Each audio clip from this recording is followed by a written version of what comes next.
సముద్రం అడుగున వేల సంవత్సరాల చీకటిలో ఒక మహానగరం నిద్రపోతుంది. అత్యాధునిక సాంకేతికత, అపార బంగారు సంపద, లక్షల మంది జనాభా కేవలం ఒక్క రాత్రిలో పూర్తిగా మాయమైంది. చరిత్రలో ఇది నిజంగా జరిగిందా, లేక ఇది కేవలం ఒక కల్పిత కథ? ప్రపంచంలోని గొప్ప శాస్త్రవేత్తలు, చరిత్రకారులు వందల సంవత్సరాలుగా దీని నిజాన్ని వెతుకుతూనే ఉన్నారు. ఈరోజు మనం తెలుసుకోబోతున్నాం అట్లాంటిస్ యొక్క అసలు రహస్యం. అట్లాంటిస్ గురించి మొట్టమొదటిసారి ప్రపంచానికి చెప్పింది గ్రీకు తత్వవేత్త ప్లేటో. సంవత్సరం క్రీస్తు పూర్వం 360. ఆయన రాసిన 2 గ్రంథాలు టిమాయస్ మరియు క్రిటియస్.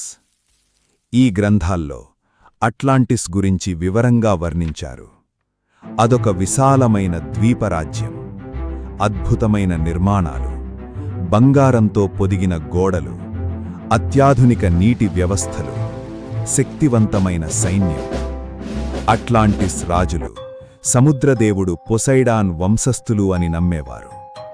కాని కాలం గడిచే కొద్దీ అహంకారం పెరిగింది, అవినీతి వ్యాపించింది, దేవతలను కూడా లెక్క చేయడం మానేశారు. అప్పుడు దేవతల రాజు జ్యూస్ కోపగించాడు. ఒక్క రోజు, ఒక్క రాత్రి భారీ భూకంపాలు, విపరీతమైన సునామీలు ఆ మహానగరాన్ని సముద్రంలో ముంచేశాయి.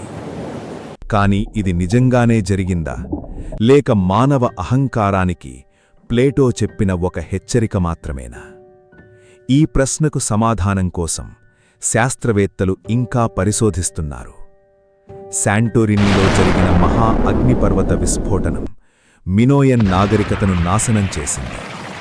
కొందరు అదే కథ తరువాత అట్లాంటిస్గా మారిందని నమ్ముతున్నారు.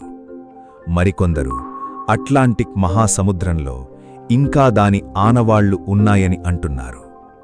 Bimini road, Donana national park, Dwarka, ప్రతి చోటా ఒకే ప్రశ్న: అట్లాంటిస్ నిజంగా ఉన్న నగరమా, లేక చరిత్రలోనే అత్యంత గొప్ప కల్పిత కథ? మనకు ఇంకా ఖచ్చితమైన సమాధానం లేదు. కానీ ఒక విషయం మాత్రం స్పష్టం: అహంకారం, అవినీతి, స్వార్థం ఏ నాగరికతనైనా నాశనం చేయగలవు. అట్లాంటిస్ ఒక మాయమైన నగరమా, లేక మానవజాతికి ఒక శాశ్వత హెచ్చరిక? మీ అభిప్రాయం ఏమిటి? కామెంట్లో తప్పకుండా తెలియజేయండి.